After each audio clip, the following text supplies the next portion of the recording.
It's hard enough to remember all the important stuff about fly fishing, from the right casting tempo to your knots to fly selection. There's a lot going on.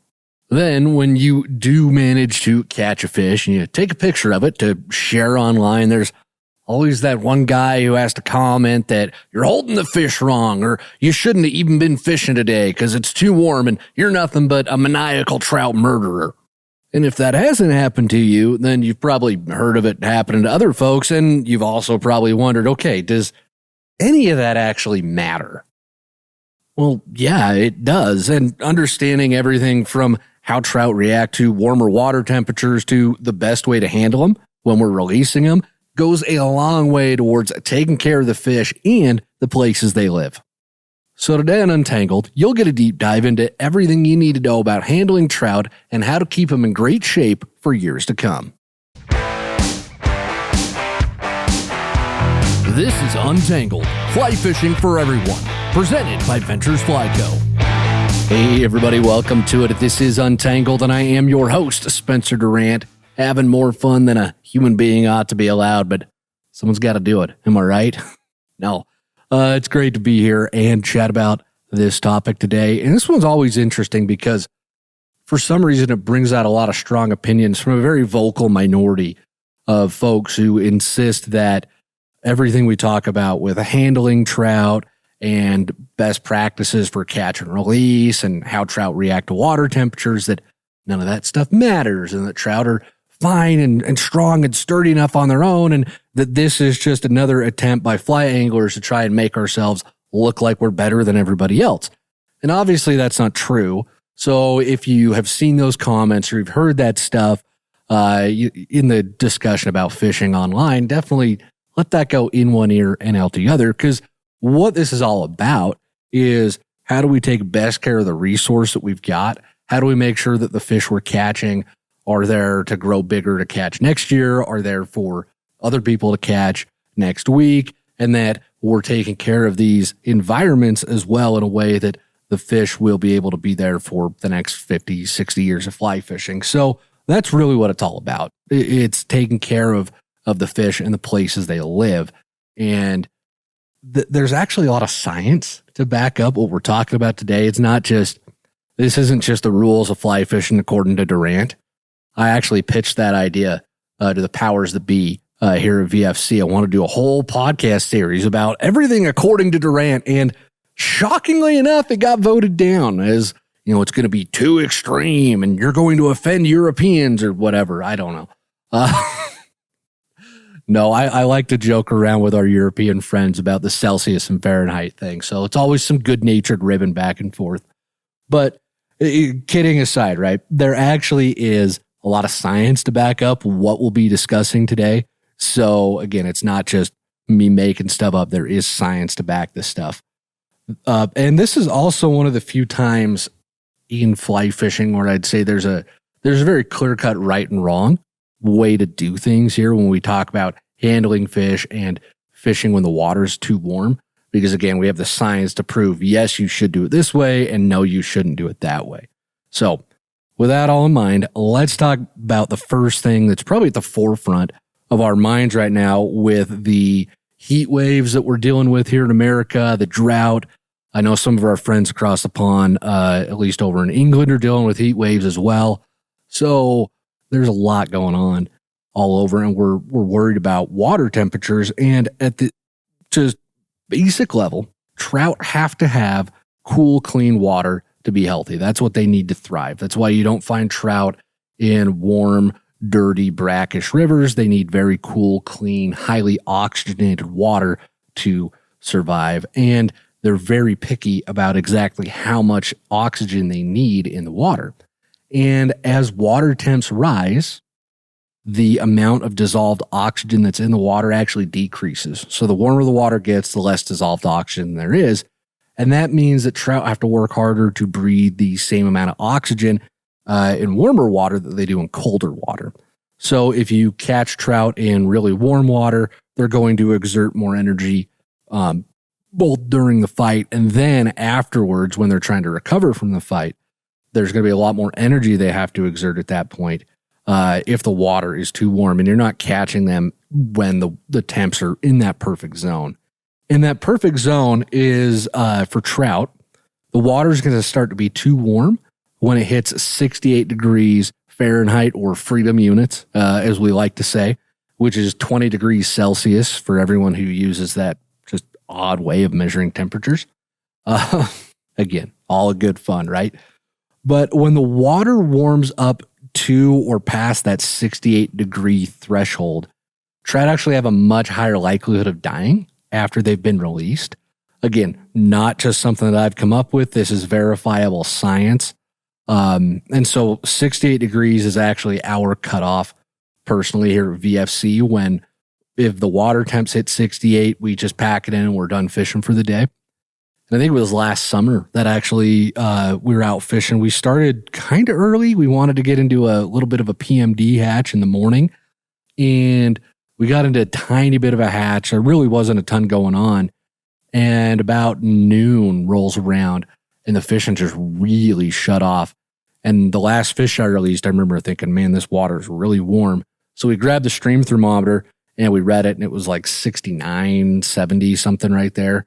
But it had passed 68, and we still had 5 or 6 miles of river to go before we got to the boat ramp to the takeout. But we just packed it in and said, yeah, we're done, because the potential risk to the fish of not making it after that point gets so much higher the further past 68 degrees that you go, that for us, it's not worth fishing anymore when the water temps get that high. And this is also why it's important to have a stream thermometer on hand, especially these days with how warm it has been the last little bit.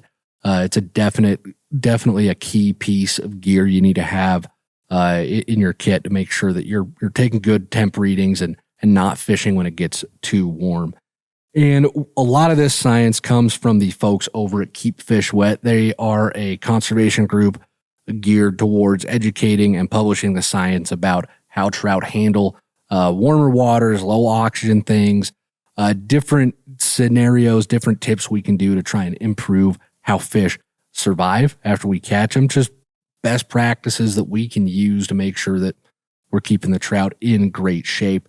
So I'll actually throw links down in the show notes. If you want to look at the sources yourself and go right to the source material and read all the stuff about how sensitive trout are to water temperatures, that will all be at a link in the show notes. But that's the big thing to just remember and to keep in mind, is that once you get to that 68 degree Fahrenheit or 20 degrees Celsius threshold, that's when you got to start thinking about, okay, it's not good for the fish if I keep fishing. So maybe it's time for me to, pack it in and just hang out. And what that means is, if you still want to get out and get a significant amount of fishing in during the day, you just want to start earlier, before the water warms up, because usually sometimes in the evening it'll cool off enough, especially if you get a nice little afternoon thunderstorm to come through. But you just want to be careful in the evenings. But usually in the mornings from like dawn to about noon, it's usually in good enough shape to fish. And Alex, the other guy in the videos here with me at VFC, he and I did that just last week. We were out fishing. And the river we wanted to fish, we got there the day before in the afternoon. We were going to go do some other stuff up in the high country. But the river that we wanted to float the next day, we drove over it a couple of times on our way to another spot. And oh my goodness, it was low, way lower than I've ever seen it. I was really kind of nervous. And we both said, yeah, we've got to launch early and then probably be done around noon. And that's exactly what we did. We launched early, we floated, and right when we got out, you could tell the water warmed up significantly just from when we put the boat in. But we fished, we checked the water temps. They were in great shape all morning. There was a giant trico hatch. We caught some decent fish. It was a great float, but sometimes you just have to adjust when you're on the water and for how long, just again, to work with those water temps. And this is also why it's a good idea to go up into the high country during the summer. This is one of the best times of year to get up there. The snow's gone. Depending on where you're at, the mosquitoes can be more manageable this time of year than they were, late June or whatever. And usually you get up to, 7,000, 8,000 feet or even higher. The water tends to stay better for fishing. The water temps do all year long, and you usually don't have to worry about it too much up in the high country. So it's a great time to just get up there and go explore. Yeah, I know the fish aren't as big, but the landscape, seeing the landscape up there, it does something for the soul. It really it helps ease away all the angst that you build up from days driving in traffic or whatever particular thing just puts you on edge. It's traffic for me, but you get up in the high country and it's really easy to forget that and let go of it. So definitely don't overlook those opportunities right now. And then before we move on, just one other thing to point to, just as far as the best temp ranges for fish and when trout are the most active, they tend to be the most active from when the water temps are about 45 degrees to when they're about 65 degrees. So that's that range of the bug activity is going to be really high. The fish metabolism is going to be high. The dissolved oxygen content's great in the water. So the trout are really happy and just stoked on life when it's between 45 and 65 in the river. You get below that, they start to get lethargic and sluggish like we see in the winter. And then above that, they do the same things. So this really is, though, the absolute best thing you can do to help the trout out is just not fish when it gets too warm in the river itself. But if you're out there on the water and let's say the water temps are like 63, 64, so you're kind of getting close to that cutoff, but you're not there yet, that's when I would say that it's really important as well to put extra emphasis on getting the fish into the net quickly and using the right net. And I always try to land trout as quickly as I can to avoid losing them, because the longer they're on the line, that's just more opportunities for them to spit the hook. And if you've watched any of our videos, you know I'm pro at losing fish. And I seem to have a real knack for it. And I remember, especially when I started out, you kind of want to, you don't know how much force you can actually apply to the fish. You don't know how much you can actually move the fish through the water and get them to the net quickly when you start out fly fishing. That art of figuring out how to fight the fish, especially in a river, is something you've got to learn through a lot of trial and error. But usually the default is to be very cautious about it. And so you end up prolonging the fights longer and longer and longer, not because you're trying to do anything wrong. It's just that's what naturally happens. But the more you do this, and hopefully the more you'll listen to podcasts like this one, and the more you learn, more you know, yeah, with the right rod angles, you can get fish into the net quickly. And then if you use more like heavier tippet, that's going to help out as well. I really like to make sure that I'm using like 4X is my standard. I'll go to 5 if I have to, if the fish are being really picky. But 4X, even 3X, if I'm fishing a big hopper dropper rig, that's pretty tough line. That's getting into the 8 to 10 pound range of line. And you can really, even a big trout in a big river, you can really get those into the net pretty quickly with the right kind of rod angles, fighting fish correctly, and then putting them on the reel as well. That's another that's another skill that I think is tough to learn. It's really tough to describe in a podcast. We're actually going to do a video on that. I hope we're going to get to that later in the year. We'll see when we actually get it done. But using the reel to put a lot more force on the fish and get them to the net quickly, again, you decrease the amount of time you spend fighting them, decreases the amount of opportunities you have to lose them, and it's just better for the fish overall. So using bigger tippet, getting them on the reel, those two things, practicing that as much as you can, especially the using the reel part of actually landing the fish.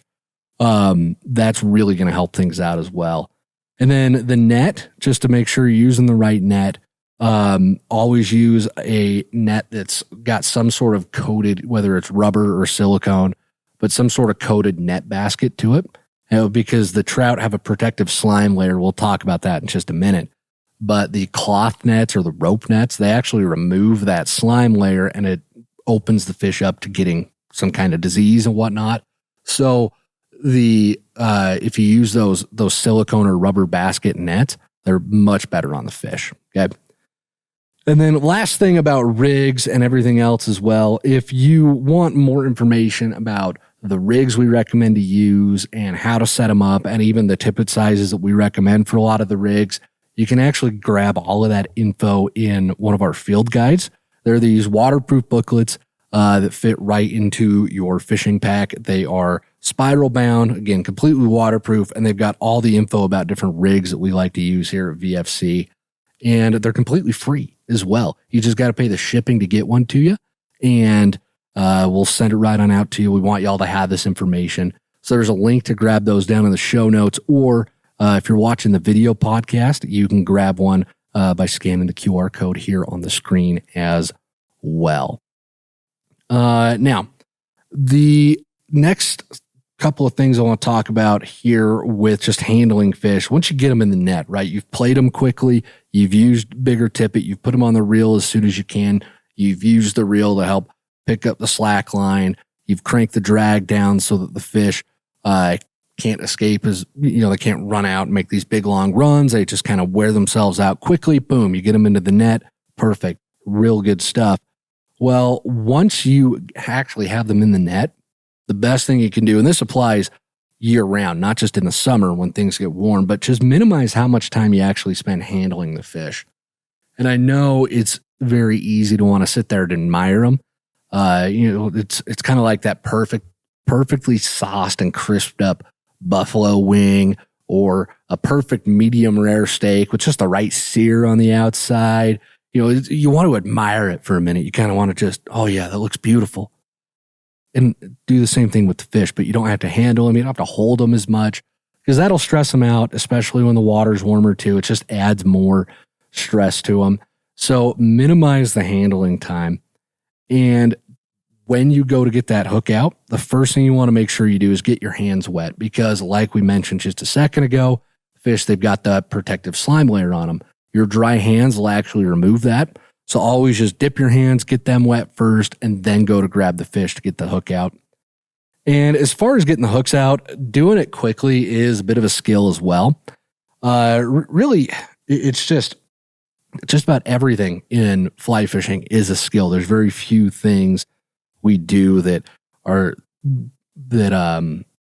correlate to like everyday life. So these are things that you've got to learn. So if it still takes you a minute to get hooks out, don't feel bad. It's something, the more fish you catch, the more you do it, the better you're going to get at it. But a few things that are going to help out with getting that hook out is fish barbless hooks. We love barbless hooks. That's what we recommend here at VFC. And if the flies that you get or the flies that you tie don't come with barbless hooks, because not every fly hook is made in a barbless version, they just don't all exist. So crimping the barb down with a pair of pliers, smashing the barb in your vise when you're tying, that is the same as a barbless hook. It gets rid of that barb. And what's nice is those will actually slide into the fish a little bit deeper. So you get a better hook set with a barbless hook. But then as soon as the tension comes off of that, so as soon as you got the fish in the net and you're not keeping completely tight tension on your line anymore, that barbless hook will actually pop right out of the fish's mouth. Most of the time. Sometimes you still have to go grab it, but it's amazing how quickly those just pop out. And half the time with these barbless hooks, I don't even have to get down there and pull the hook out. The hook's just out, and I can just turn the net over while keeping the fish underwater and wet the whole time, and he just swims away. Never even touched him. That's like the ideal, right? Because then you don't handle them. It's really quick. That's the ideal. So barbless hooks, or crimp your barbs down if you can. If you didn't do that, there's nothing, you're not a terrible person. I strongly recommend barbless because they're so much easier on the fish and on you. You don't get them stuck in you. And speaking as somebody who had to pull a treble hook out of my hand earlier this summer, it's not fun. Barbless is just the absolute best way to go. It's so much easier to deal with. So make sure, again, just go barbless if you can. But if you're still having a hard time, you can't get the right angle, it's really tough to get that hook out. Maybe the barb's still on it, you forgot. That happens to me sometimes too. What you want to do is reach in and you want to grab the bend of the hook with your pliers if you can. And then you want to kind of rock it. So you want to push the eye of the hook down towards the fish, rock the hook a little bit forward, and then pull it out. because that'll disengage the barb if you can push the eye of the hook down a little bit and then pull it out. And just make sure if you're using pliers to do that, you grab the bend of the hook. You're not grabbing where you've wrapped material on the fly, because if you're grabbing the fly, the parts of the fly itself, like the fur and the feathers and the dubbing, it's a really easy way to just wreck that fly. Grab the bend where there's not any material, and then you can manipulate that without damaging the fly itself. So that's really helpful. And then last thing I think we'll talk about as well is just when you want to get pictures of your fish, because who doesn't love a good fish picture, right? I love fish pictures. I think we all do. But when you want to get a good one, if you are going to lift the fish all the way out of the water for a fish picture, you want a little grip and grin or whatever, that's fine. Just don't take them out for longer than 5 seconds. That's the threshold that we try to hold to here at VFC. If we're going to do a grip and grin as well, if we're going to lift it out and let it go, again, we just try to keep that to 5 seconds or less when the fish are up and out of the water. Because remember, they can't breathe the air up above the water. They need the dissolved oxygen flowing over their gills. So 5 seconds or less if you're going to lift them out. And then when you're getting pictures as well, I know it can be tough to hold on to the fish. It's like grabbing a bar of soap. And so there's this tendency to squeeze them, to get a good grip on them. And that's actually bad for the fish as well, because it can damage their internal organs. They're actually pretty sensitive. So, and this is completely counterintuitive, but I promise it works. We have the opportunity to photograph and film a lot of fish here at VFC. That's a lot of what we do. And one thing I've learned over the years from doing this myself is the trout actually respond very well to just being kind of cradled, being very gently held. Now, sometimes you get the one that's just all full of Mountain Dew and whatnot, and he's going to do what he's going to do, and there ain't nothing you can do about it. He's just going to flop around. But a lot of the fish respond really well. You get that hook out, you leave them in the net, and then your buddy's ready for the picture. Say, okay, sweet. What I like to do is just lift very gently behind the pectoral fins, which are the first two fins right behind their head, and then hold up by the tail as well if it's a fish that needs two hands, and just lift real gently. And a lot of the times, they respond really well to that. They don't freak out too much if it's a gentle lift, gentle pressure. When they really tend to freak out is when you squeeze them tough, and that's really when they'll flop even more and more, in my experience. Just gentle pressure. If the fish isn't big enough for that, just slip your hand right behind the pectoral fins and just lift it up nice and gentle. I really like the water level shots of the fish where they're like half submerged still. I think those look kind of cool. So you can do a lot of that this summer as well. But just use this all as guidelines really for how to react to the fish and how to treat the fish. And that's what a lot of this is, right? We're saying, here is the science. Here's what the science tells us. The science tells us that no matter what we do, no matter how nice we handle fish, some of the fish do die during catch and release. That's just a fact of the sport. There's a lot of debate about how high that percentage actually is. I've seen some places, some researchers peg that at like 10% of all caught and released fish die. Some people say that 2% of all caught and released fish die. There's not a consensus on the number, but there is a consensus that, some of them do unfortunately not make it. That's just part of the sport.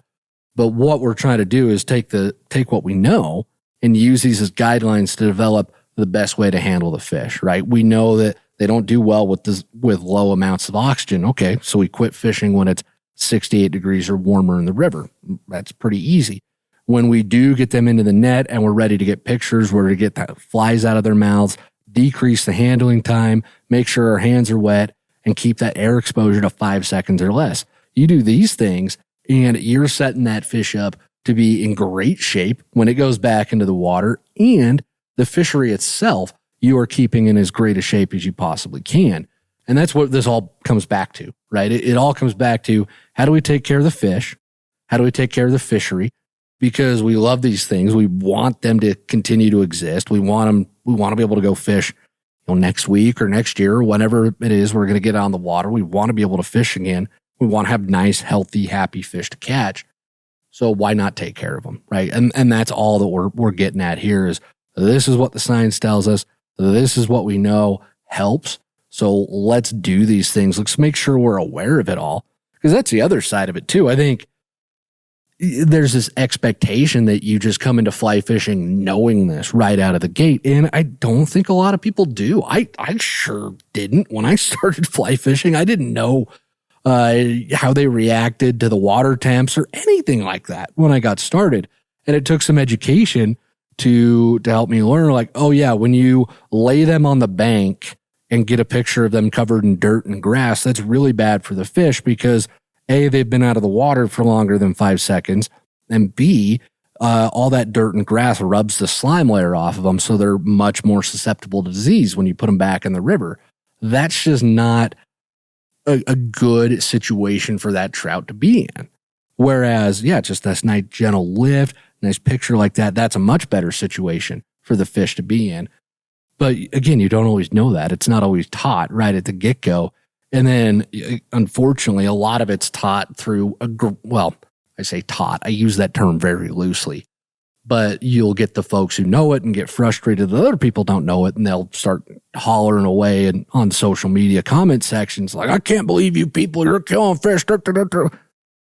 Well, I wish those guys would just stop and say, hey, maybe they don't know, right? Let's teach. Let's be a positive impact here instead of just throwing more negativity onto the internet, which it's a miracle the internet ain't died yet from all the negativity. It's got them. Just gonna put that out there. But that's really the point of this, right? Is let's explain it. Let's talk about it. Let's give you the info so you know. And we're not sitting here like, oh, you're a trout murderer because you didn't know this stuff. Like, okay, yeah. Is it sad if it happened in the past where you handled fish, they didn't make it? Yes, it's sad. Can you change it?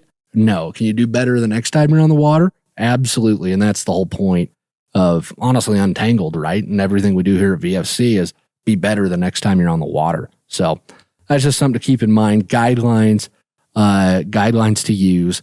And then, do with this information what you will. But hopefully you guys found this helpful. If there's anything else you'd like to know about handling trout, treating trout, anything like that, please drop a comment and let me know. I would love to dive into more of this if y'all want to hear about it. But now it is time for the Q&A portion of this week's episode, because every week here at Untangled, we spend half the show directly answering questions from listeners and viewers just like yourself. So if you've got a fly fishing question that you would like answered, there is a link to send those into us down in the show notes or right here on the screen if you're watching the video podcast. Sam from Connecticut has our first question, writes in and says, my question for you today is regarding when the need arises to change the size of my leader, whether I'm looking to throw a smaller fly or switch to a heavier line to help cut through gusting winds. How do I change the leader? What I mean is, if I have tied my existing leader to the fly line with a handshake knot, do I attempt to undo the knot or snip it carefully off without cutting the loop at the end of my fly line? In an effort to save and possibly reuse a perfectly good leader, what is the correct process? My only thought would be to snip off the handshake knot and in the future reattach using a clinch knot or an alternative like the nail knot, as long as there is enough length left on the leader. Would appreciate your advice, learning to live real life. Sam, thank you for the question, and this is a great opportunity to address a common misconception out there, which is when you're switching flies, you don't have to change the entire leader itself. In fact, I think I just put a new leader on my 5-weight reel for the first time in like 4 months last week when Alex and I were out fishing, because I'll just use that leader and keep using it until I can't use it anymore. What I mean by that is, well, you know what? I'll get into that in just a minute.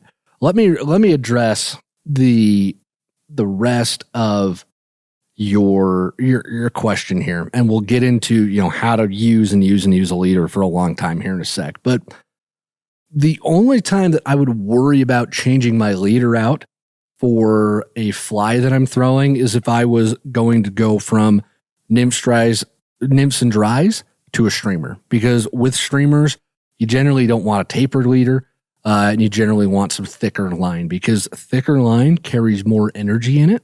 And when you've got a bigger fly like a streamer, you need more energy to turn that fly over, to move that fly through the fly cast properly.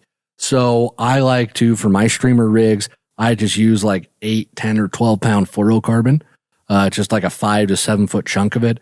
And I just vary the size based on the size of the streamer that I'm chucking. And that's all I use, just a straight piece of that attached to my fly line, and then we're good to go. And I like doing that because you get a better turnover of the leader. You get a nice long chunk that's strong. You don't have to worry about breaking it off usually. So that's the way that I like to go with it. That's how I like to set up my leaders. And then that's really the only time you need to change your leader size or change your leader completely, because changing the leader size, that's really not going to make much of a difference at all in how your flies cut through the wind. Because for the most part, your 3X leader and your 6X leader, the butt sections of those are going to be pretty stinking similarly sized. So the section of the leader that attaches your fly line going to be pretty similar size on both of those. The difference really comes in the taper at the end, right? One goes down to 6X, one goes down to 3X, but they both do that over the course of 9 feet or 7.5 feet, whatever the length of your leader is. So that's sort of, that's the overall, like, you don't need to do that. That's why I think there's that misconception. You don't need to change that out a little bit every time. It's not going to do anything to your fly's performance in the wind. But as far as keeping a leader on and using it a lot, that's why I've talked about this on the show a little. I think I've done it lately a couple of times, but talked about how I like to start out with just a 9-foot 4X leader, and sometimes it's even a 3X, and that's just my base, is my 9-foot 3X or 4X leader. And then from there, if I need to go smaller than 4X, if I'm fishing smaller dry flies, I'll just tie on some 5X tippet with a blood knot, and then boom, I've still got my 4X leader. It's in great shape, but now I've got this 5X tippet, and it's sized correctly for the flies that I need. And then if, let's say I'm fishing those small dry flies, having a great time, and then I go fish another day and it's all big hoppers, and I think 3X is going to work better for those big hoppers, well, that's fine. I just cut back on that leader to wherever the right size of leader is. And you just kind of eyeball that, right? And then boom, you can go ahead and fish your hoppers on that. And then you need to go back to 4X, boom, you just blood knot another piece in. But then you're keeping that thick part of the leader. For the most part, you're keeping that for a pretty long time. And then eventually you're going to get to the point where your leader's got so many knots in it because you've cut and retied so many times that you just get a new one because the old one's just not casting very well. But that's what I mean by saying you can make those leaders last for quite a long time. And especially a lot of the style of fishing I do, my 9-foot leader, go down to 4X. I'll even put another 2 feet of 4X on the end with a blood knot, just to lengthen how much life I get out of the leader itself. Now, as far as sizing the right way, or sizing your leader to the flies correctly, so, I mentioned that just a couple seconds ago. The best way to do that is take the size of the fly and then divide that by 3. So a size 16 fly divided by 3 is about 5. So 5X tippet is going to be the best size to use with a size 16. Whereas a size 14, you divide that by 3, it's roughly 4. So that's when you're going to want to use 4X tippet. Okay. So when you need to change the size of your leader based on the flies that you're throwing, just blood knot things together, use a surgeon's knot. They're both relatively simple. I prefer the blood knot because it's actually what I learned to tie first. So I'm better at the blood knot than I am at the surgeon's. The blood knot is also a little slimmer. I think it's just a better looking knot. I think it creates less drag on the surface of the river. I have nothing to back that up with other than just my own intuition based on how the knots are shaped. I could be completely wrong on that. In fact, I probably am wrong, but I still use the blood knot anyways because that's just the one that I learned. It's the one I'm most effective at. A lot of folks like that surgeon's knot, a double or triple surgeon's is great for connecting tippets as well. So you can do that. But the other part here too is you don't have to, like if I'm out on the water and I start out with a size 16 and I've got a 4X leader, I'll probably just put the 4X on because it's going to be fine. I'm not going to size down to 5X there. I usually don't make the jump down to 5X on my for my flies until I go to an 18, because that's when you really need it. The only other time I'll really make that jump down with a fly above an 18 is if the fish are being really picky. I think they're being a little leader shy. Then I'll go ahead and put 5X on, even with like a 16 or a 14 even, just depending on how the fish are reacting. But hopefully that answers your questions. Hopefully we got to the meat of it there. You don't need to change your leader out every time. Learn, your blood knot or your surgeon's knot, and then just change the tippet section of that leader out, and you're going to get that leader to last you for quite a lot longer than you probably currently are. So appreciate the question a bunch. Thanks for sending it in. Jordan from North Carolina has our next question, writes in and says, I'm brand new to fly fishing. Just fished my first river on July 14th. Caught 2 beautiful green sunfish. When fishing small dry flies like winged ants or small parachute atoms, how do you keep track of them in the current? You take your eyes off them for 1 second and you're not finding them again. Thanks. Jordan, if you ever discover a foolproof method for this, please let me know, because it's going to be worth millions and I'd love to help you market it. No, spotting your flies on the water is a skill, just like casting is a skill, just like your knots are a skill. And I mentioned this earlier in the show, but I think a lot of folks forget so much in fly fishing isn't something that we do in everyday life. So there's a lot of skills you develop to fly fish that are just skills that you have to develop. It's not stuff you do outside of our little sport. And it's really easy to forget that. And then it's really easy to feel like, oh, well, I don't know what I'm doing because this guy can do it and I can't. And it's really simple, right? Spot your fly on the water. Well, it's a skill, right? And I was reminded of this. I was out on a hike with my wife and daughter like a month ago. And we had to cross a creek twice and I had my daughter in the carrier on my back. And both times when we're crossing the creek, maybe 3 or 4 steps across, not, maybe mid shin deep, nothing too crazy. But I just get in the water and just walk, don't even think twice about it. And then I look back and my wife's like carefully picking her way through the river. She's, being really careful about walking through the river. She doesn't want to fall in. And it really hit me again, like, oh yeah, walking and wading in a river is not a skill that my wife does 2 or 3 times a week like I do. It's something she does 2 or 3 times a year when she agrees to go fishing with me up in the high country or whatever it is. And it just really hit me then, like, oh yeah, there's some weird skills that we develop as fly anglers. And spotting your flies on the water is one of those weird skills that you will improve on as time goes by. So don't fret about it. You are going to get better at it. But a couple of things that you can do to help spot those flies in the water is, let's say you lay that cast down and you don't know where your fly went. Okay, look for the end of your fly line. And then if you can, try and follow your leader up from there. And sometimes just trying to follow that with your eyes is enough to help you spot the fly and be like, oh yeah, there it is. Sometimes it's really tough though, because your leader's going to have a lot of curves in it. Your fly line's going to have a lot of curves in it. And following that as it's all coming back towards you can be kind of tough. But on water that's slower, on water that's more still, that could be a really effective way to help find your flies. The other thing that you can do is to tie your flies with bright hot spots in them so they're easier to pick out on the water surface. We actually do that with the Griffith snap that we've got here at VFC. We tie a bright pink post in it so that it's easier to see when it's out there on the water. And then the last thing you can do is just fish 2 dry flies at once. So fish one that's a lot bigger. Like you could throw a 12 out there, a 10, a 14, whatever size you want. And then off the bend of that hook, tie like 18 to 24 inches of tippet, and then put the fly you actually think the fish are going to eat behind it. And what that does is twofold. You throw that out there, you got 2 dry flies out. Now you can see that big one. And sometimes just being able to see the big one, you can very easily spot where the small one landed behind it. You can just follow it, boom, spot it on the water.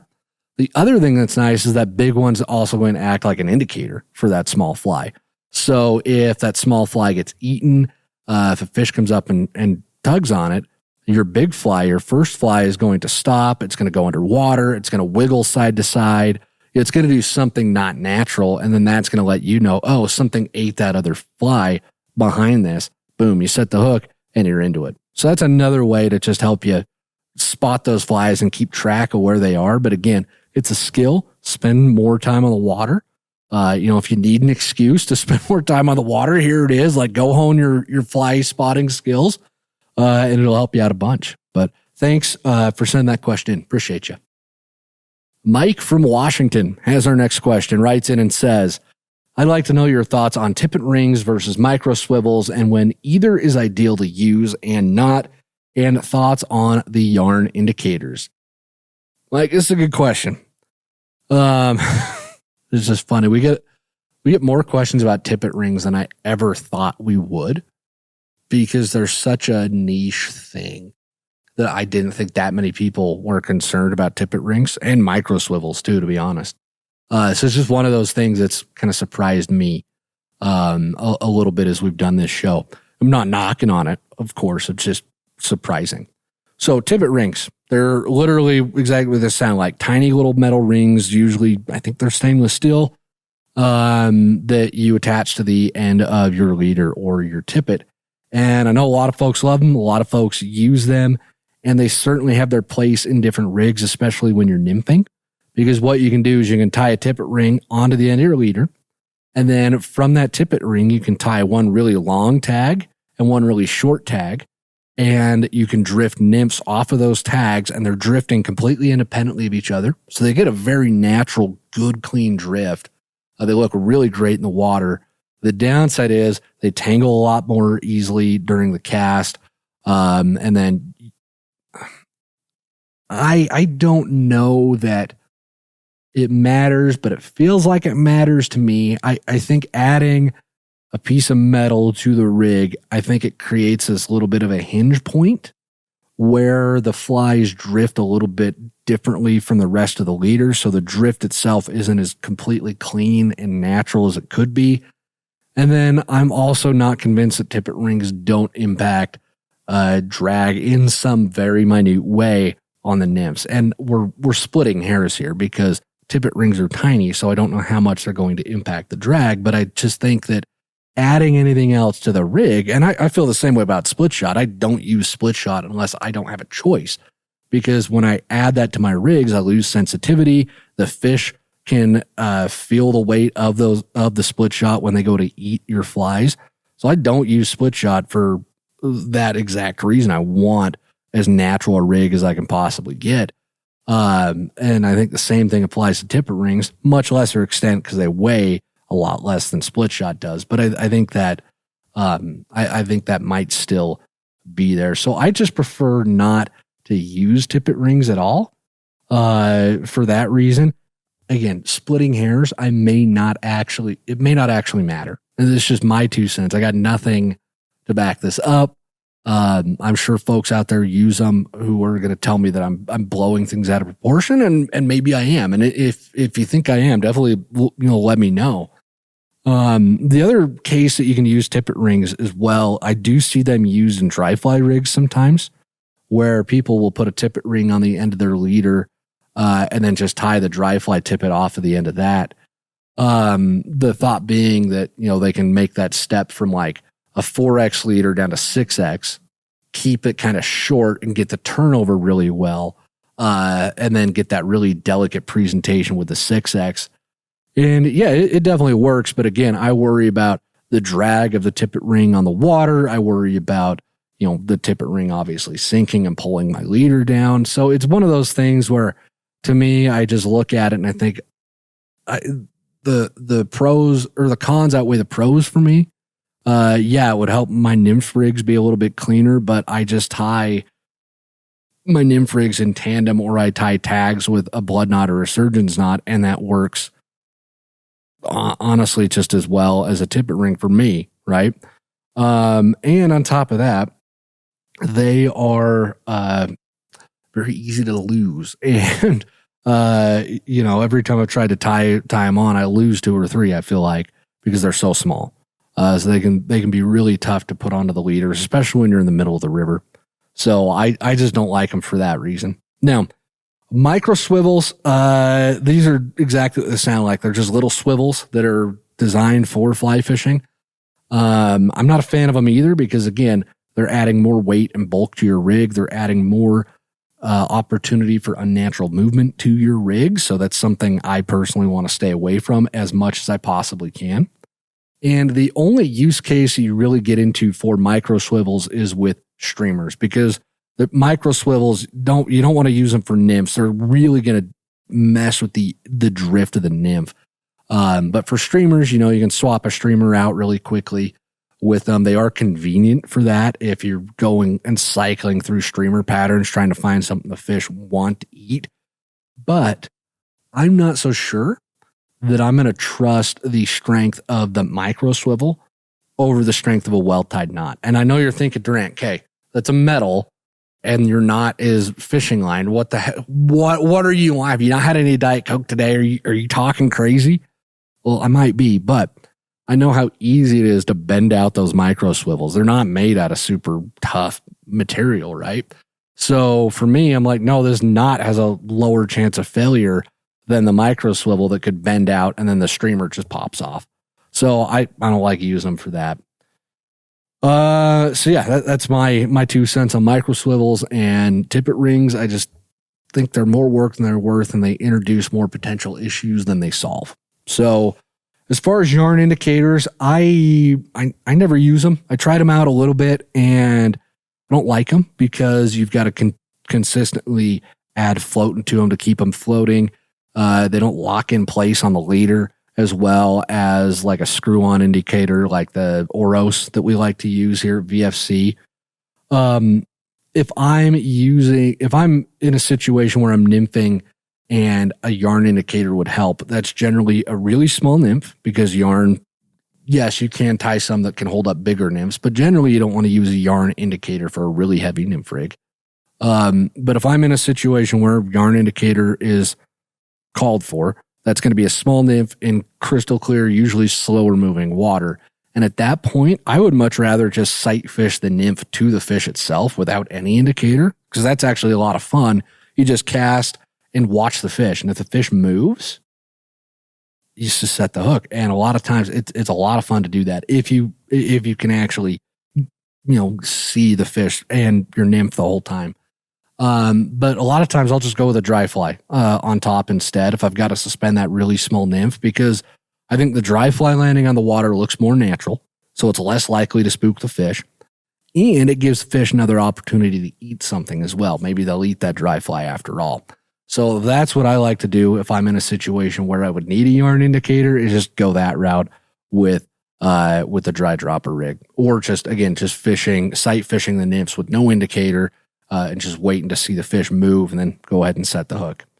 So hopefully that was helpful. And thank you to everybody who sent in questions. We love getting the questions from y'all, and they really do help shape the show. I use them to pick everything that we do here at Untangled. So keep sending those questions in. But it is now time, just like every week, to end the show with our Live Real Life moment, where we are going to share a story.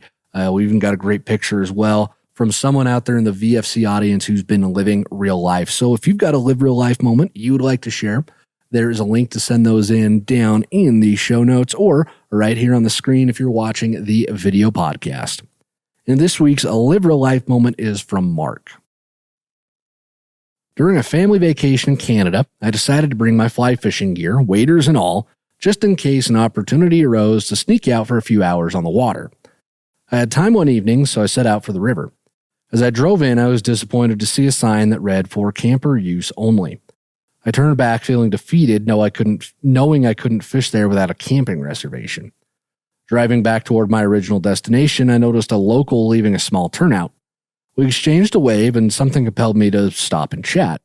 It turned out he was also a fisherman. He was incredibly kind and friendly, taking his time to show me how to access the river from that roadside. He directed me to a trailhead that led through a dense forest.